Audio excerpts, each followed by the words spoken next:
Good afternoon, everybody. Good afternoon, ma'am. How are you all? We are fine, thank you. Sit down.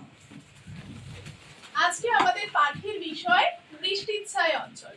বৃষ্টিচ্ছায় অঞ্চল কিভাবে সৃষ্টি হয় আজকে আমরা সেটা জানব। তো দেখো, আমরা জানি কি সূর্যের আলোয় জলাশয়ের জল যেটা উত্তপ্ত হয়ে বাষ্পে পরিণত হয়, তাই তো? তো এরকমই একটা সাগরের জল দেখো, এটা কি সাগর দেখতে পাচ্ছ?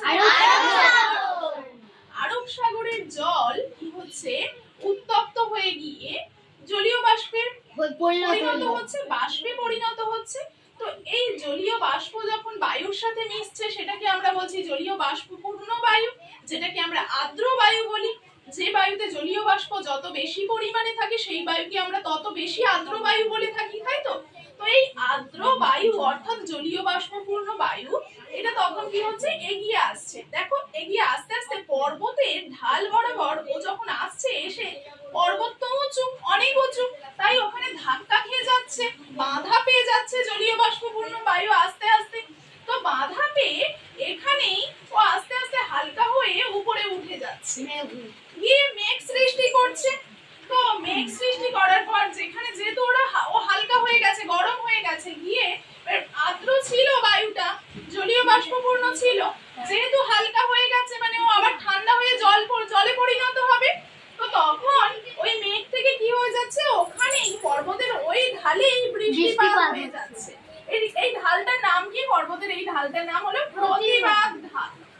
কি ঢাল? প্রতিবাদ ঢাল।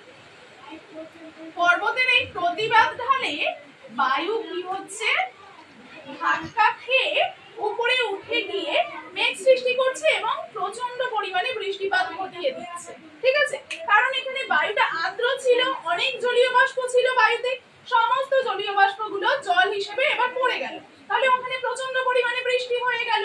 এবার দেখো, বৃষ্টি হয়ে যাওয়ার পরে বায়ুটা তো আর ওখানে থেমে থাকছে না, কিছুটা পরিমাণ বায়ু তো থাকছে যেখানে জলীয় বাষ্প আছে যে বায়ুতে।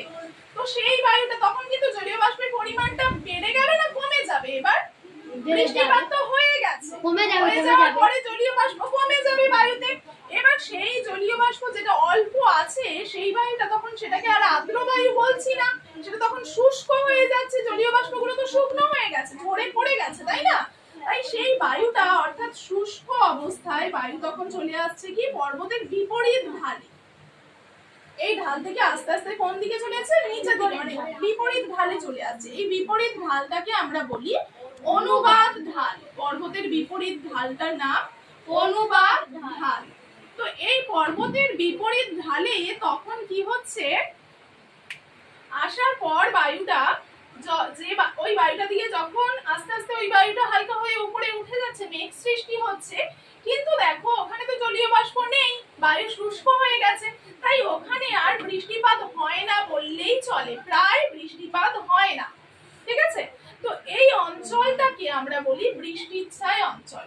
অর্থাৎ পর্বতের প্রতিবাদ ঢাল দিয়ে বায়ু আসার পর, জলীয় বাষ্পপূর্ণ বায়ু আসার পর সেটা মেঘ হয়ে যখন উপরে উঠে যাচ্ছে, পর্বতের প্রতিবাদ ঢালে প্রচন্ড পরিমাণে বৃষ্টিপাত ঘটায়।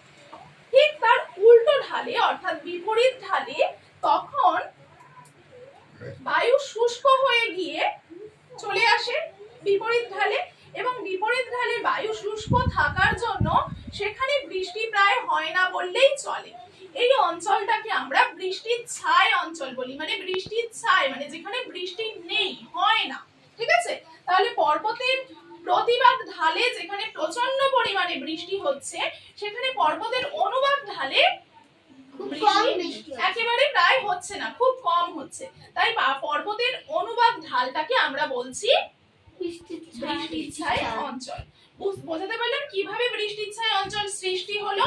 কারণ কি প্রতিবাদ ঢালে প্রচন্ড পরিমাণে বৃষ্টি হয়ে গেল, এখানে বায়ু বাধা প্রাপ্ত হলো, বাধা পেয়ে ওখানেই উপরে উঠে গিয়ে মেঘ সৃষ্টি হলো এবং বৃষ্টিপাত ঘটে গেল। আর পরবর্তী অংশে বায়ুটা আসতে পারলো না, তখন যতটা বায়ু এলো সেখানে তো বায়ু বৃষ্টিপাত হয়ে গেছে জলীয় বাষ্পপূর্ণ বায়ুর দ্বারা, তাহলে সেই বায়ুটা শুষ্ক হয়ে গেছে, শুষ্ক বায়ুর দ্বারা আর বৃষ্টি হবে না। শুষ্ক বায়ুতে তো জলীয় বাষ্প নেই, তো জলীয় বাষ্প যদি না থাকে বৃষ্টি কিভাবে হবে, তাই না? তো সেই বায়ুর দ্বারা বৃষ্টি সেই ঢালে হলো না, পর্বতের অনুবাদ ঢালে বৃষ্টি প্রায় প্রতিবাদ ঢালটাকে আমরা বলছি বৃষ্টির ছায় অঞ্চল। বোঝা গেছে? তো তাহলে এটা পর্বতের প্রতিবাদ ঢাল, আর তার বিপরীত ঢালটাকে আমরা কি বলছি? অনুবাদ ঢাল। অনুবাদ ঢালে বৃষ্টি হচ্ছে না প্রায়, আর প্রতিবাদ ঢালে বৃষ্টি হচ্ছে। ঠিক আছে, তো আজকে তাহলে এই পর্যন্তই। আবার পরের ক্লাসে আমরা অন্য বিষয় নিয়ে আলোচনা করব। ঠিক আছে।